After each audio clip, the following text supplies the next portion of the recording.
Hi friends, welcome back to my channel. ಹೇಗಿದ್ದೀರಾ ಎಲ್ಲರೂ ಚೆನ್ನಾಗಿದ್ದೀರಾ ಅಂತ ಅಂದ್ಕೊಳ್ತೀನಿ. ನನಗಂತೂ ತುಂಬಾ ಕೋಲ್ಡ್ ಆಗಿಬಿಟ್ಟು ಬ್ರೀತ್ ಮಾಡೋಕ್ಕೇ ಕಷ್ಟ ಆಗ್ತಾಯಿತ್ತು. ಫುಲ್ಲು ನೋಸ್ ಬ್ಲಾಕ್ ಆಗಿಬಿಟ್ಟಿತ್ತು. ಹಾಗಾಗಿ ಡಾಕ್ಟರ್ ಕೂಡ ನೆಬಲೈಸೇಷನ್ ತೊಗೊಳೋದಕ್ಕೆ ಅಂತ ಹೇಳಿದರು.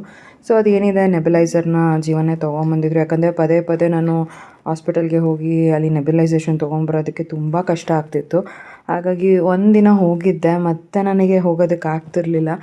ಹಾಗಾಗಿ ಜೀವನ್ ಬಿಡು, ನಾವೇ ತೊಗೊಂಬಿಡೋಣ, ಹೇಗಿದ್ದರೂ ಅದು ಮನೆಯಲ್ಲಿದ್ದರೆ ನಮಗೆ ಯೂಸ್ ಆಗುತ್ತೆ. ಅಪ್ಪುಗಂತೂ ಯಾವಾಗಲೂ ನೆಬಲೈಸೇಷನ್ ಹೇಳ್ತಾನೆ ಇರ್ತಾರೆ. ಸೊ ತೊಗೊಂಡ್ಬಿಡೋಣ ನಾವೇ ಒಂದು ಸ್ವಂತಕ್ಕೆ ಅಂತ ಅಂದ್ಬಿಟ್ಟು ಹೊಸದನ್ನೇ ತೊಗೊಂಡು ಬಂದಿದ್ದರು ಆಫೀಸಿಂದ ಬರುವಾಗ. ಹಾಗೆಯೇ ಅದೇನು ನೆಬಲೈಸೇಷನ್ದು ಲಿಕ್ವಿಡ್ ಕೊಟ್ಟಿರ್ತಾರಲ್ವ, ಅದನ್ನು ಹಾಕ್ಬಿಟ್ಟು ನಾನು ಕೂಡ ಒಂದು ಸ್ವಲ್ಪ ನೆಬಲೈಸೇಷನ್ ತೊಗೊಂಡೆ.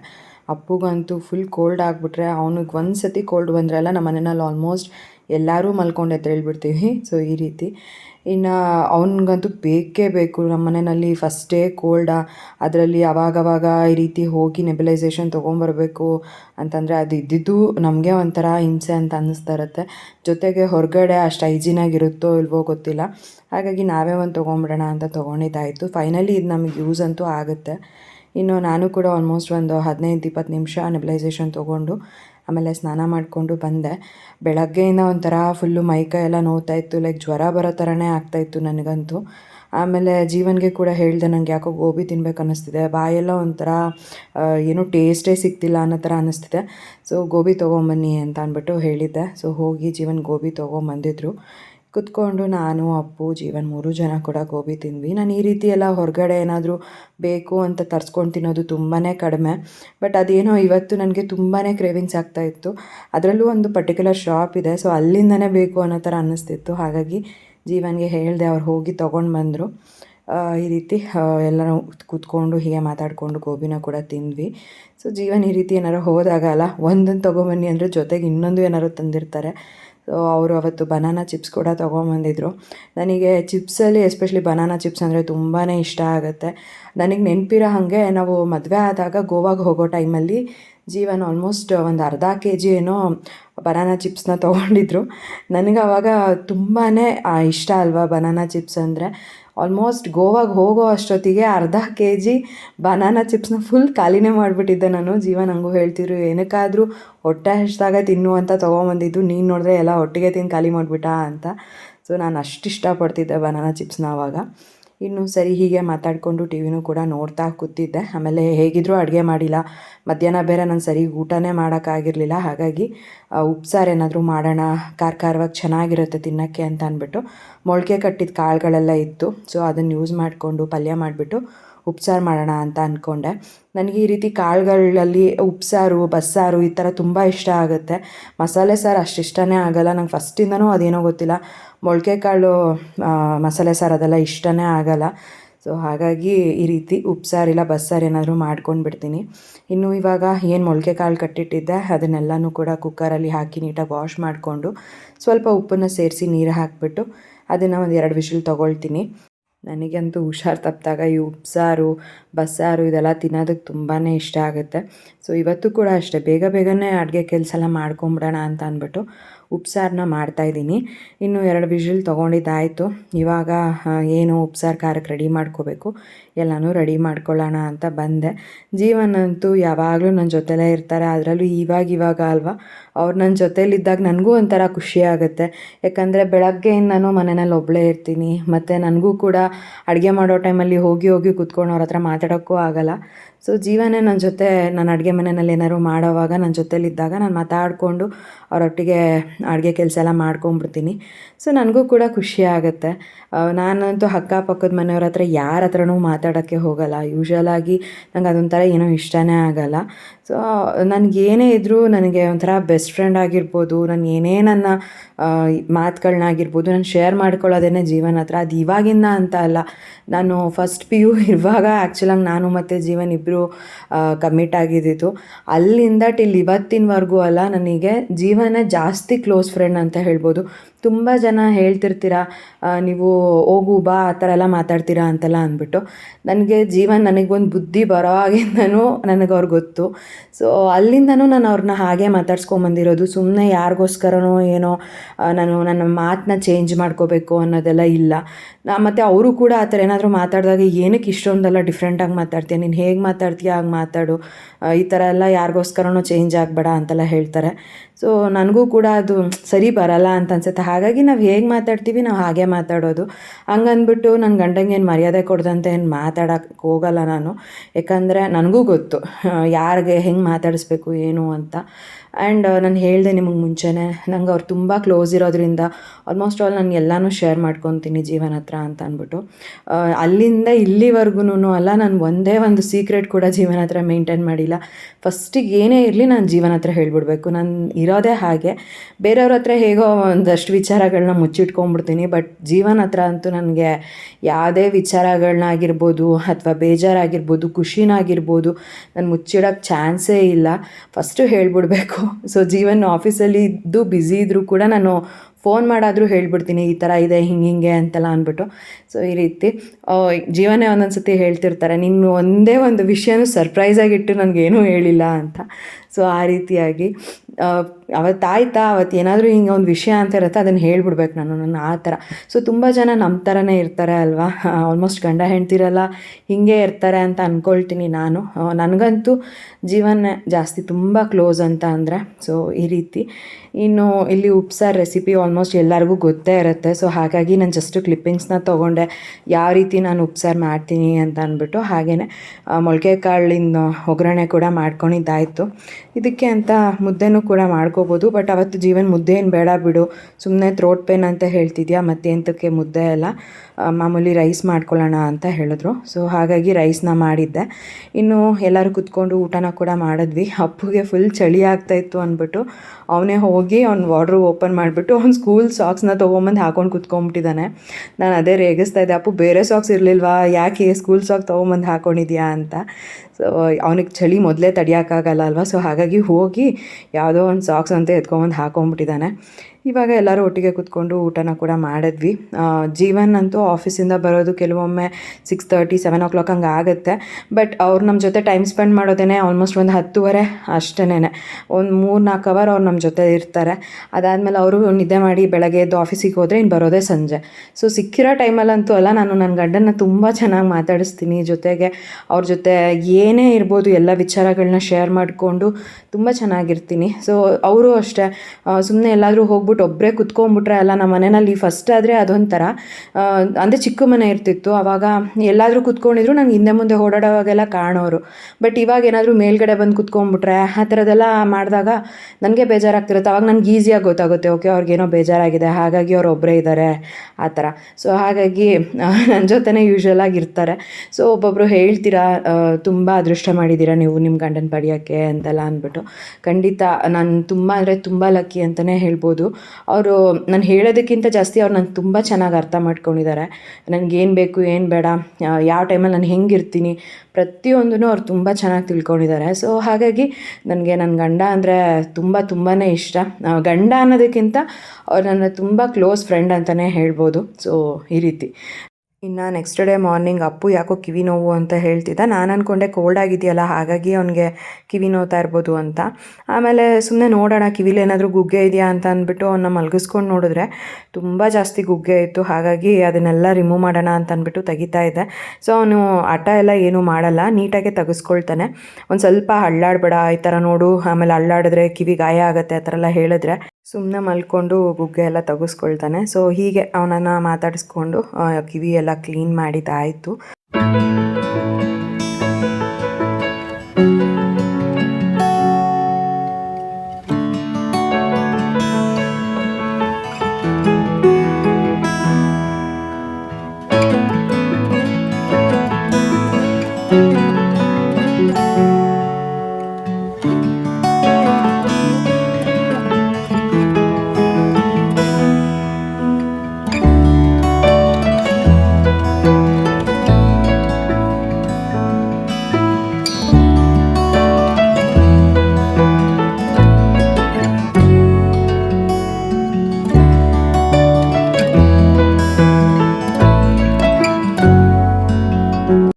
ಇನ್ನು ನಾನು ಕೂಡ ಮನೆ ಕೆಲಸ ಎಲ್ಲ ಮಾಡ್ಕೊಳ್ಬೇಕು. ಬೆಳಗ್ಗೆ ಕೆಳಗಡೆ ಎದ್ದು ಬಂದಾಗಲೇ ಕಸ ಎಲ್ಲ ಗುಡಿಸ್ಕೊಂಡು ಆಲ್ಮೋಸ್ಟ್ ಆಲ್ ಎಲ್ಲ ಕ್ಲೀನ್ ಮಾಡ್ಕೊಂಡಿದ್ದೆ. ಇವತ್ತೇನು ಮನೆ ಒರೆಸೋದು ಬೇಡ ಅಂತ ಅಂದ್ಕೊಂಡು ಸುಮ್ಮನಾದೆ.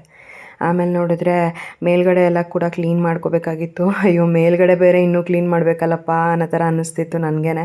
ಫಸ್ಟೆಲ್ಲ ಆಗಿದ್ದಿದ್ರೆ ನಾನು ಅಷ್ಟೊಂದು ತಲೆನೇ ಕೆಡಿಸ್ಕೊತಾ ಇರಲಿಲ್ಲ. ಇದೆಲ್ಲ ನನ್ನ ಕೆಲಸ ಅಂತ ಆರಾಮಾಗಿ ಮಾಡ್ಕೊಂಬಂದ್ಬಿಡ್ತಾಯಿದ್ದೆ. ಬಟ್ ಇವಾಗ ತುಂಬಾ ಕಷ್ಟ ಅಂತ ಅನಿಸುತ್ತೆ. ಅದರಲ್ಲೂ ಇವಾಗ ಕಾಲು ಬೇರೆ ಸ್ವೆಲ್ಲಿಂಗ್ ಬಂದುಬಿಟ್ಟಿರುತ್ತಾ, ಅದು ನನಗೆ ನಡೆಯೋಕ್ಕೂ ಪ್ರಾಪರಾಗಿ ಆಗ್ತಾಯಿರಲ್ಲ.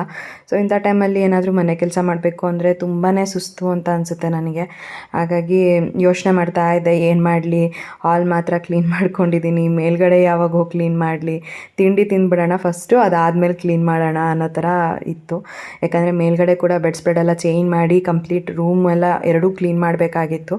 ಸೊ ಹಾಗಾಗಿ ಈ ರೀತಿ ಯೋಚನೆ ಮಾಡ್ತಾಯಿದ್ದೆ. ಯಾಕಂದರೆ ಒಂದೇ ಒಂದು ಕೆಲಸ ಅಂದರೆ ಅದೊಂಥರ ಕಂಪ್ಲೀಟ್ ರೂಮೇ ಕ್ಲೀನ್ ಮಾಡ್ಕೊಂಬರ್ಬೇಕು. ಬೆಡ್ ಸ್ಪ್ರೆಡ್ ಎಲ್ಲ ತೆಗ್ದು ಎಲ್ಲ ಕಸ ಗುಡಿಸ್ಕೊಂಡು ಮನೆ ಒರೆಸ್ಕೊಂಬರ್ಬೇಕು ಅಂದರೆ ಅದೊಂದು ಸ್ವಲ್ಪ ನನಗೆ ಜಾಸ್ತಿನೇ ಕಷ್ಟ ಅಂತ ಅನಿಸುತ್ತೆ. ಅದರಲ್ಲೂ ಈಗ.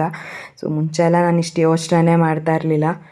ಸೊ ಅಪ್ಪುಗೆ ಕಿವಿ ಕ್ಲೀನ್ ಮಾಡಿದ್ದಾಯಿತು. ಹೀಗೆ ಒಂದು ಸ್ವಲ್ಪ ಹೊತ್ತು ಕೂತ್ಕೊಂಡಿದ್ದೆ. ಹೇಗಿದ್ದರೂ ಕಾಫಿ ಮತ್ತು ಅಪ್ಪುಗೆ ಹಾಲು ಕೊಟ್ಟಿದ್ದೆ. ಕುಡಿದ್ಬಿಟ್ಟು ಹೀಗೆ ಕೂತ್ಕೊಂಡು ಟಿ ವಿ ನೋಡ್ತಾ ಇದ್ವಿ. ಆಮೇಲೆ ನಾನು ಕೂಡ ತಿಂಡಿ ಮಾಡಿಬಿಡೋಣ ಅಂತ ಅಂದ್ಬಿಟ್ಟು ಅಡುಗೆ ಮನೆಗೆ ಬಂದೆ. ನೋಡ್ತೀನಿ ಆಮೇಲೆ ಗ್ಯಾಸೇ ಖಾಲಿ ಆಗೋಗ್ಬಿಟ್ಟಿತ್ತು. ಸರಿ ಇನ್ನೇನು ಮಾಡೋಕ್ಕಾಗುತ್ತೆ ಅಂದ್ಬಿಟ್ಟು ನಾನು ನನ್ನ ತಮ್ಮನಿಗೆ ಕಾಲ್ ಮಾಡಿದೆ.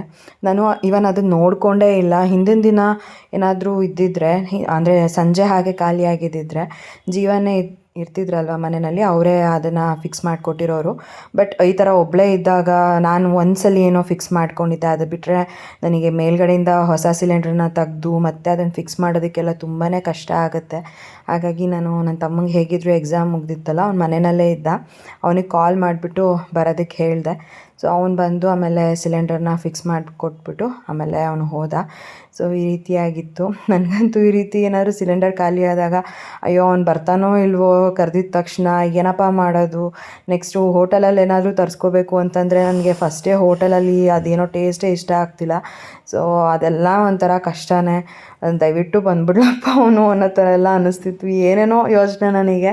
ಯಾಕಂದರೆ ಒಂದೊಂದು ಸತಿ ನನ್ನ ತಮ್ಮ ಅಲ್ವಾ ಕರೆದಿದ್ದ ತಕ್ಷಣ ಬರೋದೇ ಇಲ್ಲ, ಏನಾದರೂ ಹಿಂಗೆ ಇದು ಮಾಡ್ತಾನೆ. ಅದೇ ಥರ ಏನಾದರೂ ಮಾಡ್ತಾನೇನೋ ಅಂತ ಅಂದ್ಬಿಟ್ಟು ಅವತ್ತು ಅಯ್ಯೋ ದೇವ್ರೆ ಪ್ಲೀಸ್ ಇವಾಗ ಬರಲಪ್ಪ ಅವನು, ಇಲ್ಲಾಂದರೆ ಮಧ್ಯಾಹ್ನ ಅಡುಗೆನೂ ಇಲ್ಲ, ಬೆಳಗ್ಗೆ ತಿಂಡಿನೂ ಇಲ್ಲ, ಹಂಗಾಗಿ ಹೋಗ್ಬಿಡುತ್ತೆ ಅಂತ ಅನ್ಕೋತಿದ್ದೆ. ಫೈನಲಿ ಆಮೇಲೆ ಫೋನ್ ಮಾಡಿದ ತಕ್ಷಣ ಬಂದ. ಸೊ ಬಂದವನೇ ಗ್ಯಾಸ್ ಫಿಕ್ಸ್ ಮಾಡಿಕೊಟ್ಬಿಟ್ಟು ಅವನು ಕೂಡ ಹೊರಟ. ತಿಂಡಿ ತಿನ್ನೋಣ ಅಂತ ಅಂದ್ಬಿಟ್ಟು ಹೋದರೆ ನೋಡಿದ್ರೆ ಸಿಲಿಂಡ್ರೇ ಖಾಲಿಯಾಗಿ ಹೋಗ್ಬಿಟ್ಟಿದೆ. ಇವಾಗ ಮತ್ತೆ ನಾನು ನನ್ನ ತಮ್ಮನಿಗೆ ಕಾಲ್ ಮಾಡಿಬಿಟ್ಟು ಬರೋದಕ್ಕೆ ಹೇಳಿದೆ. ಯಾಕಂದರೆ ನಮ್ಮದು ಕೆಳಗಡೆ ಇರೋದು ಸಿಲಿಂಡರು. ಹೊಸ ಸಿಲಿಂಡರ್ನ ಕೆಳಗಡೆ ತಕ್ಕೊಂಡು ಆಮೇಲೆ ಅದನ್ನು ಫಿಕ್ಸ್ ಮಾಡಿ ಆಮೇಲೆ ಹಳೆ ಸಿಲಿಂಡರ್ನ ಎತ್ತಿ ಮತ್ತೆ ಮೇಲ್ಗಡೆ ಇಡಬೇಕು. ಸೊ ಅದೆಲ್ಲ ನನ್ನ ಕೈಲಂತೂ ನಿಜ ಆಗೋಲ್ಲ. ಹಾಗಾಗಿ ನನ್ನ ತಮ್ಮನಿಗೆ ಹೇಳಿದೆ, ಬಂದು ಒಂದು ಸ್ವಲ್ಪ ಫಿಕ್ಸ್ ಮಾಡ್ಕೊಂಡು ಕೊಡು ಅಂತ. ಇವಾಗ ಬರ್ತಾನೆ. ಬಂದಾಗ ಅಪ್ಪುನ ಕಳಿಸ್ತೀನಿ, ಹೋಗ್ಬಿಟ್ಟು ಕೀ ಕೊಡ್ತಾನೆ. ಸಖತ್ ಹೊಟ್ಟೆ ಹಸಿದಾಯಿತು ನೋಡಿದ್ರೆ, ಹಿಂಗಾಗೋಯ್ತಲ್ಲಪ್ಪ ಅಂತ. ನೀನು ಹೋದ್ರೆ ಮಾತ್ರ ಹೊಡಿತೀನಿ. ನಾನು ಕರ್ಕೊಂಡು ಹೋದಾಗ ಹೋಗ್ಬೇಕಷ್ಟೇ ನೀನು, ಗೊತ್ತಾಯ್ತಾ? ಸ್ನಾನ ಮಾಡಿಸ್ಬೇಕು ಇನ್ನು ನಿಂಗೆ. ನನ್ನ ಮಗ ಅಂತೂ ಎಷ್ಟು ಸಣ್ಣ ಆಗಿದ್ದಾನೆ ಗೊತ್ತಾ. ಹುಷಾರು ತಪ್ಪಿಬಿಟ್ಟು ಹತ್ತತ್ರ 3 kg ಕಡಿಮೆ ಆಗಿದ್ದಾನೆ ಅವನು. ಅಷ್ಟು ವೆಯ್ಟ್ ಲಾಸ್ ಆಗಿದೆ. ಮತ್ತು ಕೆನ್ನೆ ಎಲ್ಲ ಚೆನ್ನಾಗಿ ಬಂದಿತ್ತು ಟುಮ್ಟುಮಕ್ಕೆ. ಇವಾಗ ಕೆನ್ನೆ ಎಲ್ಲ ಕರ್ಗೋಗಿದೆ. ಅವನು ಸಣ್ಣಾಗೋಗವನೆ. ಸೈಲೆಂಟಾಗಿ ಮೇಲ್ಗಡೆ ಹೊಡೋಗ್ತಾನೆ. ಬಾಯಲ್ಲಿ ಏನಕ್ಕೆ?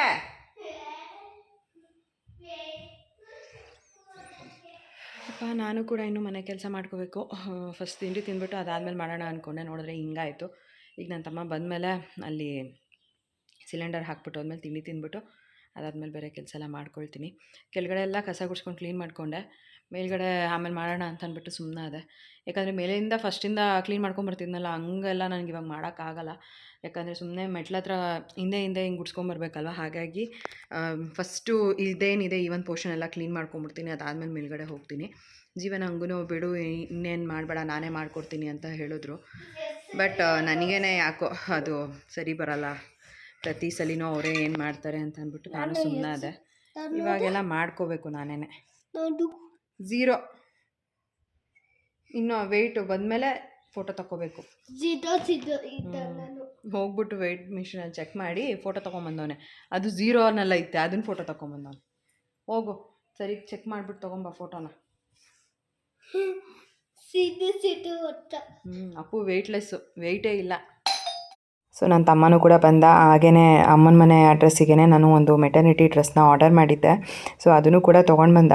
ಬಟ್ ತುಂಬ ಅಂದರೆ ತುಂಬ ತೆಳುವಾಗಿತ್ತು. ನಂಗೆ ಅದೇನೋ ಅಷ್ಟು ಕ್ವಾಲಿಟಿ ಇಷ್ಟ ಆಗಲಿಲ್ಲ. ಫಸ್ಟ್ ಅದೇ ನೋಡ್ತಾ ಇದ್ದೆ, ಚೆನ್ನಾಗಿದೆಯಾ, ಕಲರ್ ಚೆನ್ನಾಗಿದೆ, ಬಟ್ ಏನಂದರೆ ಬಟ್ಟೆ ತುಂಬ ತೆಳು ಅಂತ ಅನ್ನಿಸ್ತಿದೆಯಲ್ಲ, ಏನು ಮಾಡಲಿ, ವಾಪಸ್ ಮಾಡಿಬಿಡ್ಲಾ ಅಂತ ಅಂದ್ಬಿಟ್ಟು ಇದಕ್ಕೆ ಬಂದುಬಿಟ್ಟು 385 ರುಪೀಸು 348 ರುಪೀಸ್ ಏನೋ ಇತ್ತು. ನಾನು ಅದಕ್ಕೆ ಬೇಡ ಬಿಡು, ಸುಮ್ಮನೆ ಇದೇ ಪ್ರೈಸಿಗೆ ಬೇರೆ ತೊಗೊಂಡ್ರೆ ಆಗುತ್ತೆ, ಸುಮ್ಮನೆ ಇಷ್ಟು ತೆಳುಗಿದೆ ಬಟ್ಟೆ, ಇದನ್ನು ತೊಗೊಂಡು ಏನು ಮಾಡಲಿ ಅಂತ ಅಂದ್ಬಿಟ್ಟು ಆಮೇಲೆ ಹೇಗಿದ್ರೂ ಗ್ಯಾಸ್ ಫಿಕ್ಸ್ ಮಾಡಿಕೊಟ್ಬಿಟ್ಟು ಹೋಗ್ತಾನಲ್ಲ, ಆಗ ಹಂಗೆ ತೊಗೊಂಡು ಹೋದರೆ ರಿಟರ್ನ್ ಹಾಕಿದರೆ ಬಂದು ಈಸ್ಕೊಂಡು ಹೋಗ್ತಾರೆ ಅಂತ ಅಂದ್ಬಿಟ್ಟು ಮತ್ತೆ ಹಾಗೆ ಪ್ಯಾಕ್ ಮಾಡಿದೆ. ಈ ರೀತಿ ಒಂದಷ್ಟು ಬಟ್ಟೆಗಳನ್ನೆಲ್ಲ ಆರ್ಡರ್ ಮಾಡಿ ತರಿಸ್ಕೊಳ್ತಾ ಇರ್ತೀನಿ. ಬಟ್ ಅದೇ ಒಂದೊಂದು ಚೆನ್ನಾಗಿರುತ್ತೆ, ಒಂದೊಂದು ಚೆನ್ನಾಗಿರಲ್ಲ, ಮತ್ತು ಏನು ಮಾಡೋಕ್ಕಾಗಲ್ಲ. ಚೆನ್ನಾಗಿಲ್ದಿರೋ ಬಟ್ಟೆನ ಇಟ್ಕೊಳ್ಳೋದಕ್ಕಿಂತ ರಿಟರ್ನ್ ಮಾಡಿದ್ರೆ ಅಟ್ಲೀಸ್ಟ್ ಅದೇ ಅಮೌಂಟಿಗೆ ಬೇರೆದಾದರೂ ತೊಗೋಬೋದಲ್ಲ. ಹಾಗಾಗಿ ನಾನು ಈ ರೀತಿ ಏನಾದರೂ ಬೇಡ ಅಂದರೆ ರಿಟರ್ನ್ ಮಾಡಿಬಿಡ್ತೀನಿ. ಸುಮ್ಮನೆ ಅಡ್ಜಸ್ಟ್ ಮಾಡ್ಕೊಂಡೆಲ್ಲ ಇಟ್ಕೊಂಡು ಆಮೇಲೆ ಅದು ಯೂಸೇ ಮಾಡ್ದಂಗಲ್ಲ, ಹಂಗಾಗಿ ಹೋಗ್ಬಿಡುತ್ತೆ. ಸೊ ಹಾಗಾಗಿ ಇನ್ನು ನಮ್ಮದು ಕೆಳಗಡೆ ಸಿಲಿಂಡರ್ ಬಂದುಬಿಟ್ಟು ಕೆಳಗಡೆ 2 ಸೆಕ್ಷನ್ ಇದೆ. ಸೊ ಸಿಲಿಂಡರ್ ಬಂದಿದ ತಕ್ಷಣ ನಾವು ಕೆಳಗಡೆನೇ ಅವ್ರಿಗೆ ಇಟ್ಬಿಡಕ್ಕೆ ಹೇಳ್ತೀವಿ. ಯಾಕಂದರೆ ಮತ್ತೆ ಅದನ್ನ ಮೇಲ್ಗಡೆ ತನಕ ತೊಗೊಂಡ್ಬಂದು ಮತ್ತೆ ಕೆಳಗಡೆ ತೊಗೊಂಡೋಗೋದು ಇದೆಲ್ಲ ಸುಮ್ಮನೆ ಕಷ್ಟ. ಹಾಗಾಗಿ ಅಲ್ಲೇ ಅವರು ಇಟ್ಬಿಟ್ಟು ಹೋಗ್ತಾರೆ ಸಿಲಿಂಡರ್ನ. ಆಮೇಲೆ ಲಾಕ್ ಮಾಡ್ಕೊಳ್ತೀವಿ. ಸೊ ಈ ರೀತಿ ಅಲ್ಲೇ ಇರೋದ್ರಿಂದ ನಮಗೇನು ತೊಂದರೆ ಇಲ್ಲ. ನನ್ನ ತಮ್ಮನೂ ಬಂದಿದ್ದ ತಕ್ಷಣ ಅಲ್ಲ, ಅವನು ಹಾಕೊಡೋಕ್ಕೆಲ್ಲ ಸುಲಭ ಆಗುತ್ತೆ. ಇನ್ನು ಅಪ್ಪು ನಾನು ಅಪ್ಪಾಜಿ ಮನೆಗೆ ಹೋಗ್ತೀನಿ ಅಂತ ಅಂದ್ಬಿಟ್ಟು ಅಳ್ತಿದ್ದ. ನಾನು ಬೇಡ ಅಪ್ಪು, ನಾನು ಆಮೇಲೆ ಕರ್ಕೊಂಡು ಹೋಗ್ತೀನಿ, ಸ್ನಾನ ಮಾಡಿಸ್ಬೇಕು ಅಂತೆಲ್ಲ ಅಂದ್ಬಿಟ್ಟು ಆಮೇಲೆ ಇರಿಸ್ಕೊಂಡೆ. ಅವನು ಅಲ್ಲೋದ್ರೆ ಏನು ಗೊತ್ತಾ, ಸೈಕಲೆಲ್ಲ ತುಳಿತಿರ್ತಾನೆ. ಇವಾಗ ಮೊದಲೇ ಅವನಿಗೆ ಹುಷಾರಿಲ್ಲ, ಇನ್ನು ಈ ಟೈಮಲ್ಲಿ ಸೈಕಲೆಲ್ಲ ತುಳ್ಕೊಂಡು ಅವನು ಇನ್ನೂ ಸುಸ್ತಾಗಿ ಹೋಗ್ಬಿಡ್ತಾನೆ. ಸುಮ್ಮನೆ ಬೇಡ ಈ ಟೈಮಲ್ಲಿ ಅಂತ ಅಂದ್ಬಿಟ್ಟು ಆಮೇಲೆ ಕಳಿಸ್ಲಿಲ್ಲ. ಜೊತೆಗೆ ಏನು ಅಂತಂದರೆ ಅಲ್ಲಿ ಹೋದರೆ ಬೇಗ ಬರೋದೂ ಇಲ್ಲ ಅವನು, ಆಮೇಲೆ ನಾನು ಹೋಗಿ ಮತ್ತೆ ಕರ್ಕೊಂಬರ್ಬೇಕಾಗತ್ತೆ. ಸೊ ಹಾಗಾಗಿ ಇವೆಲ್ಲ ಯಾಕೆ ತಲೆನೋವು, ಅದ್ರ ಬದಲು ಕಳಿಸೋದೇ ಬೇಡ, ಯಾವಾಗ ನಾವು ಹೋಗ್ತೀವಿ ಅವಾಗ ಹೋದರೆ ಆಯಿತು ಅಂದ್ಬಿಟ್ಟು ಅವನ್ನ ಮನೆಯಲ್ಲೇ ಇಟ್ಕೊಂಡೆ. ಸೊ ನನ್ನ ತಮ್ಮ ಬಿಟ್ಟು ಹೋದ್ನಲ್ಲ ಅಂತ ಅಂದ್ಬಿಟ್ಟು ಒಂದು ಸ್ವಲ್ಪ ಹೊತ್ತು ಕೂತ್ಕೊಂಡು ಅಳ್ತಿದ್ದ, ಆಮೇಲೆ ಸರಿ ಹೋದ. ಇನ್ನು ಅಪ್ಪುಗೆ ಅಂತ ಇವಾಗ ನಾನು ದೋಸೆ ಮಾಡಿಕೊಡ್ತಾಯಿದ್ದೀನಿ. ಒಂದು ಸ್ವಲ್ಪನೇ ಇದ್ದಿದ್ದು ದೋಸೆ ಹಿಟ್ಟು, ಹಾಗಾಗಿ ಅವನಿಗೆ ದೋಸೆ ಮಾಡಿಕೊಟ್ಬಿಡೋಣ, ನಾನು ಅವಲಕ್ಕಿ ಏನಾದರೂ ತಿನ್ನೋಣ ಅಂತ ಅಂದ್ಬಿಟ್ಟು ಅವಲಕ್ಕಿನ ನೆನೆಸ್ತಾ ಇದ್ದೆ. ಮನೆಯಲ್ಲಿ ಹೇಗಿದ್ದರೂ ಪಚ್ಚಬಾಳೆಹಣ್ಣು ಇತ್ತು, ಸುಮ್ಮನೆ ಅದನ್ನು ವೇಸ್ಟ್ ಮಾಡೋಕ್ಕೂ ಬೇಜಾರು. ಹಾಗಾಗಿ ಸ್ವೀಟ್ ಅವಲಕ್ಕಿ ಮಾಡ್ಕೊಂಬಿಡೋಣ ಒಂದು ಸ್ವಲ್ಪ, ಆಮೇಲೆ ಮಾಮೂಲಿ ಖಾರ ಅವಲಕ್ಕಿನ ಮಾಡ್ಕೊಳ್ಳೋಣ ಅಂತ ಅಂದ್ಕೊಂಡು ಇವಾಗ ಅವಲಕ್ಕಿನ ನೆನೆಸಿಟ್ಟೆ. ಹಾಗೆಯೇ ಅಪ್ಪುಗೂ ಕೂಡ ಅಲ್ಲ ಅವಲಕ್ಕಿ ಅಷ್ಟು ಇಷ್ಟ ಆಗೋಲ್ಲ ಅವನಿಗೆ, ಸುಮ್ಮನೆ ಹಿಂಸೆ ಎಲ್ಲ ಮಾಡಿ ನಾನು ತಿನ್ಸೋಕ್ಕೆ ಹೋಗೋಲ್ಲ. ಈಗ ನಾವು ಚಿಕ್ಕವ್ರು ಇರುವಾಗಲೇ ನಮ್ಮಮ್ಮ ಉಪ್ಪಿಟ್ಟು, ಅವಲಕ್ಕಿ, ಚಿತ್ರಾನ್ನ ಈ ಥರ ಎಲ್ಲ ಮಾಡಿದ್ರೆ ನಂಗೆ ಇಷ್ಟನೇ ಆಗ್ತಿರ್ಲಿಲ್ಲ. ಈಗಲೂ ಕೂಡ ಅಷ್ಟೇ, ಕೆಲವೊಂದು ಐಟಮ್ ಎಲ್ಲ ನಮ್ಮಮ್ಮ ಮಾಡೋದು ನನಗೆ ಇಷ್ಟ ಆಗೋಲ್ಲ, ಇರೋದು ಫ್ರ್ಯಾಂಕಾಗೆ ಹೇಳ್ತೀನಿ. ನನಗೆ ಆವಾಗೆಲ್ಲ ನಮ್ಮಮ್ಮ ಏನಾದ್ರು ಬಾಕ್ಸಿಗೆ ಅವಲಕ್ಕಿ, ಉಪ್ಪಿಟ್ಟು, ಚಿತ್ರಾನ್ನ ಎಲ್ಲ ಮಾಡಿ ಹಾಕ್ಬಿಟ್ರೆ ಮಧ್ಯಾಹ್ನ ಟೈಮ್ ತಿನ್ನೋಕ್ಕೆ ಆಗ್ತಿರ್ಲಿಲ್ಲ. ಸೊ ನನಗೆ ಕಷ್ಟ ಆಗ್ತಿತ್ತು, ಇನ್ನು ನಾನು ನನ್ನ ಮಗನಿಗೆಲ್ಲ ಮಾಡಿದ್ರೆ ಹೇಗೆ ಅಂದ್ಬಿಟ್ಟು ನಾನು ಅಪ್ಪುಗೆ ಬಾಕ್ಸಿಗೆ ಉಪ್ಪಿಟ್ಟು, ಅವಲಕ್ಕಿ, ಚಿತ್ರಾನ್ನ ಈ ಥರದ್ದೆಲ್ಲ ನಾನು ಮಾಡೇ ಕೊಡೋಲ್ಲ. ಅವ್ನಿಗೇನಿದ್ರೂ ಚಪಾತಿ, ದೋಸೆ, ಪೂರಿ ಈ ಥರ ಏನಾದರೂ ಮಾಡಿಕೊಟ್ರೆ ಅವನು ತುಂಬ ಇಷ್ಟಪಟ್ಟು ತಿನ್ಕೊಂಡು ಬರ್ತಾನೆ. ಜೊತೆಗೆ ಏನಾದರೂ ಅವನಿಗೆ ಕಲರ್ಫುಲ್ಲಾಗಿರಬೇಕು. ಸೊ ಈ ರೀತಿ ಏನಾದರೂ ಮಾಡಿಕೊಡ್ತಾಯಿದ್ದೆ. ಇವಾಗ ಅವನಿಗೂ ಕೂಡ ಅಷ್ಟೇ ದೋಸೆ ಹಾಕ್ಕೊಂಡು ಕೊಟ್ಟೆ. ಸೊ ದೋಸೆ ತಿಂದ್ಬಿಟ್ಟು ಟಿ ವಿ ನೋಡ್ತಾ ಇರ್ತಾನೆ. ನಾನೇನು ತಿನ್ನಿಸ್ಬೇಕು ಆ ಥರ ಎಲ್ಲ ಏನೂ ಇಲ್ಲ, ಅವನಿಗೆ ಹಾಕ್ಕೊಟ್ರಲ್ಲ ಅವನೇ ತಿಂತಾ ಇರ್ತಾನೆ. ಒಂದು ಈಸಿಯಾಗಿ ತಿನ್ಕೊಂಡ್ಬಿಡ್ತಾನೆ ದೋಸೆನ. ಎರಡನೇ ದೋಸೆಗೆ ಬರೋ ಅಷ್ಟೊತ್ತಿಗೆ ಅವನು ಒಂಥರ ಆಟ ಆಡೋದು, ಬೇಡ ಅನ್ನೋ ಥರ ಮಾಡೋದು, ಈ ಥರ ಎಲ್ಲ ಮಾಡ್ತಿರ್ತಾನೆ. ಬಟ್ ಅವನಿಗೆ ಇಲ್ಲ ತಿನ್ನಲೇಬೇಕು, ಫುಲ್ ಖಾಲಿ ಮಾಡಬೇಕು ಅಂತೆಲ್ಲ ಹೇಳಿದ್ರೆ ಖಾಲಿ ಮಾಡ್ತಾನೆ. ಸೊ ಈ ರೀತಿ ಇನ್ನು ನಾನು ಅಪ್ಪುಗೆ ಅಂತ ಅಂದ್ಬಿಟ್ಟು ದೋಸೆ ಮಾಡಿಕೊಟ್ಟೆ, ನನಗೆ ಅಂತ ಅಂದ್ಬಿಟ್ಟು ಅವಲಕ್ಕಿನ ಮಾಡ್ಕೊಳ್ತಾ ಇದ್ದೀನಿ. ನೀವು ಇವಾಗ ಕೇಳ್ಬೋದು, ನೀವು ಮಾಡ್ಕೊಳ್ಳೋ ಅವಲಕ್ಕಿ ನಿಮ್ಗೆ ಇಷ್ಟ ಆಗುತ್ತಾ ಅಂತ. ನನಗೆ ಬಿಸಿ ಬಿಸಿ ಅವಲಕ್ಕಿ, ಉಪ್ಪಿಟ್ಟು ಇದೆಲ್ಲ ತಿನ್ನೋದಕ್ಕೆ ಇಷ್ಟನೇ ಆಗುತ್ತೆ. ಜೊತೆಗೆ ನಾನು ಮಾಡೋ ಟೇಸ್ಟ್ ಆಗಿರ್ಬೋದು, ನಮ್ಮ ಅಮ್ಮ ಮಾಡೋ ಟೇಸ್ಟ್ ಆಗಿರ್ಬೋದು, ಎರಡೂ ಡಿಫ್ರೆಂಟಾಗೇ ಇರುತ್ತೆ. ಸಿಮಿಲರ್ ಥರ ನಾನು ನಮ್ಮ ಅಮ್ಮನ ಥರನೇ ಮಾಡ್ತೀನಿ ಅನ್ನೋ ಥರ ಹೇಳೋಕ್ಕಾಗಲ್ಲ. ಸೊ ಬಿಸಿ ಬಿಸಿ ಇದ್ದರೆ ಎಲ್ಲ ತಿನ್ಕೊಂಬಿಡ್ಬೋದು, ಬಟ್ ಆರೋದ್ರೆ ನನಗೆ ಇಷ್ಟನೇ ಆಗ್ತಿರ್ಲಿಲ್ಲ. ಸೊ ತುಂಬ ಜನಕ್ಕೆ ಹೀಗೆ ಇರುತ್ತೆ ಅಂತ ಅಂದ್ಕೊಳ್ತೀನಿ. ತುಂಬ ಜನಕ್ಕೆ ಫೇವ್ರೇಟ್ ಇರುತ್ತೆ ಉಪ್ಪಿಟ್ಟು, ಅವಲಕ್ಕಿ ಎಲ್ಲ, ಕೆಲವ್ರಿಗೆ ಅದಂದ್ರೇ ಇಷ್ಟ ಆಗೋಲ್ಲ. ಸೊ ನನಗೂ ಕೂಡ ಅಷ್ಟೇ, ಬಿಸಿ ಬಿಸಿ ಇದ್ದರೆ ಉಪ್ಪಿಟ್ಟು, ಅವಲಕ್ಕಿ ಎಲ್ಲ ತಿನ್ಕೋತೀನಿ, ಆರೋದ್ರೆ ನನಗೆ ಒಂದು ಸ್ವಲ್ಪ ಕಷ್ಟ ಅಂತಲೇ ಹೇಳ್ಬೋದು ತಿನ್ನೋದಕ್ಕೆ. ಇನ್ನು ಇವಾಗ ಬೇಗನೆ ಒಗ್ಗರಣೆ ಮಾಡ್ಕೊತಾ ಇದ್ದೀನಿ. ಇನ್ನು ಒನ್ ಟೈಮ್ಗೆ ಅಷ್ಟೇ ನಾನು ಇವಾಗ ಅವಲಕ್ಕಿನ ಮಾಡ್ಕೊತಾ ಇರೋದು, ತುಂಬ ಕಡಿಮೆ ಕ್ವಾಂಟಿಟಿನಲ್ಲೇ ಮಾಡ್ಕೊತಾ ಇದ್ದೆ. ಇನ್ನು ಸುಪ್ರಿಯಾನೂ ಕೂಡ ಕಾಲ್ ಮಾಡಿದ್ರು, ಅವ್ರ ಹತ್ರ ಮಾತಾಡಿಕೊಂಡು ನಾನು ಕೂಡ ಹೀಗೆ ತಿಂಡಿಗೆಲ್ಲ ರೆಡಿ ಮಾಡಿಕೊಂಡೆ. ಅವ್ರ ಹತ್ರ ಮಾತಾಡಿಕೊಂಡೆ ಹೀಗೆ ತಿಂಡಿನೂ ತಿಂದ್ಕೊಂಡೆ. ನನಗೆ ಈ ರೀತಿ ಏನಾದರೂ ಅವ್ರು ಕಾಲ್ ಮಾಡಿದಾಗಲ್ಲ ನಾನು ಒಬ್ಬಳೇ ಇದ್ದೀನಿ ಅಂತ ಅನ್ಸೋದೇ ಇಲ್ಲ. ಅವ್ರ ಹತ್ರ ಮಾತಾಡಿಕೊಂಡು ನನ್ನ ಕೆಲಸನೂ ನಾನು ಮಾಡ್ಕೊತಾ ಇರ್ತೀನಿ. ಜೊತೆಗೆ ನನಗೊಂಥರ ಬೇಗ ಟೈಮ್ ಪಾಸ್ ಆಗೋಗುತ್ತೆ ಅಂತಲೇ ಹೇಳ್ಬೋದು.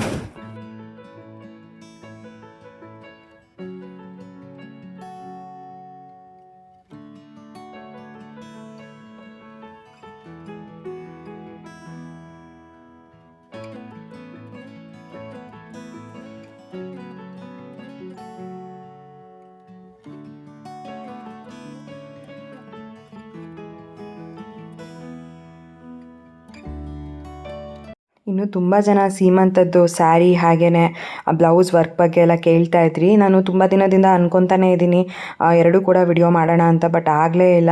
ನಾನು ನೆಕ್ಸ್ಟ್ ವಿಡಿಯೋನಲ್ಲಿ ನಿಮ್ಮ ಜೊತೆ ಶೇರ್ ಮಾಡ್ಕೊಳ್ತೀನಿ. ಬ್ಲೌಸ್ಗಾಗಿರ್ಬೋದು, ಸ್ಯಾರಿಗಾಗಿರ್ಬೋದು, ಆಮೇಲೆ ಸ್ಯಾರಿ ಕುಚ್ಚಿಗಾಗಿರ್ಬೋದು, ಎಲ್ಲದಕ್ಕೂ ಎಷ್ಟು ಪ್ರೈಸ್ ಆಯಿತು ಏನು ಅಂತೆಲ್ಲ ಅಂದ್ಬಿಟ್ಟು. ಹಾಗೆಯೇ ತುಂಬ ಜನ ಇಲ್ಲ ಮನೆ ನಿಯರ್ ಬೈ ಇರೋರೇನೆ ಕೇಳ್ತಾ ಇರ್ತೀರಾ ಬ್ಲೌಸ್ ವರ್ಕ್ ಎಲ್ಲಿ ಕೊಟ್ಟಿದ್ದು, ಅಡ್ರೆಸ್ ಎಲ್ಲ ಹೇಳಿ ಅಂತ. ಸೊ ನಾನು ನೆಕ್ಸ್ಟ್ ಬ್ಲಾಗ್ನಲ್ಲಿ ಕಂಪ್ಲೀಟಾಗಿ ಅದ್ರ ಬಗ್ಗೆ ಎಲ್ಲ ಡೀಟೇಲ್ಸ್ನ ನಿಮ್ಮ ಜೊತೆ ಶೇರ್ ಮಾಡ್ಕೊಳ್ತೀನಿ. ಸೊ ನನಗೂ ಅನ್ಕೊತೀನಿ ನಾನು ಸ್ಟಾರ್ಟಿಂಗಲ್ಲೇ ಓಕೆ ಸ್ಟಾರ್ಟಿಂಗ್ ವಿಡಿಯೋನಲ್ಲೇ ತೋರಿಸ್ಬಿಡೋಣ ಅಂತ, ಬಟ್ ಹಂಗೆ ಅಂದ್ಕೊಂಡು ಆಲ್ಮೋಸ್ಟ್ ಒಂದು ವಾರ ಮೇಲೆ ಆಗೋಯಿತು. ಸೊ ನೆಕ್ಸ್ಟ್ ಬ್ಲಾಗ್ನಲ್ಲಿ ಖಂಡಿತ ನಾನು ನಿಮ್ಮ ಜೊತೆ ಶೇರ್ ಮಾಡ್ಕೊಳ್ತೀನಿ ಡಿಸೈನ್ ಎಲ್ಲ ಯಾವ ರೀತಿ ಬಂದಿದೆ ಏನು ಅನ್ನೋದನ್ನೆಲ್ಲನೂ.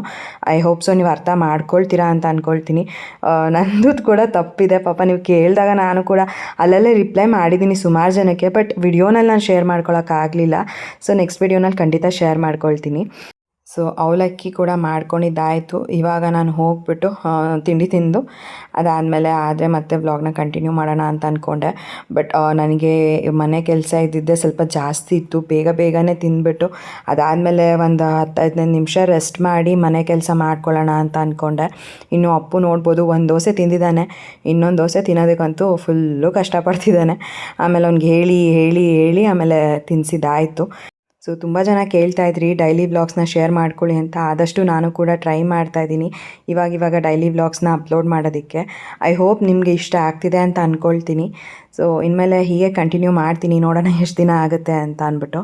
ಇವತ್ತಿನ ಈ ವಿಡಿಯೋನ ಕೂಡ ನಾನು ಇಲ್ಲಿಗೆ ಎಂಡ್ ಮಾಡ್ತೀನಿ. ಇವತ್ತಿನ ಈ ಒಂದು ವಿಡಿಯೋ ನಿಮ್ಗೆ ಇಷ್ಟ ಆಗಿದ್ರೆ ಲೈಕ್ ಮಾಡಿ, ಕಮೆಂಟ್ ಮಾಡಿ, ಶೇರ್ ಮಾಡಿ. ಇನ್ನೂ ಯಾರು ನನ್ನ ಯೂಟ್ಯೂಬ್ ಚಾನಲ್ನ ಸಬ್ಸ್ಕ್ರೈಬ್ ಮಾಡ್ಕೊಳ್ದೆಲ್ಲ ನೋಡ್ತಾ ಇದ್ದೀರಾ, ದಯವಿಟ್ಟು ನನ್ನ ಯೂಟ್ಯೂಬ್ ಚಾನಲ್ನ ಸಬ್ಸ್ಕ್ರೈಬ್ ಮಾಡಿಕೊಂಡು ನೋಡಿ. ಸಿಗೋಣ ಮುಂದಿನ ವಿಡಿಯೋನಲ್ಲಿ. Thanks for watching. ಬಾಯ್.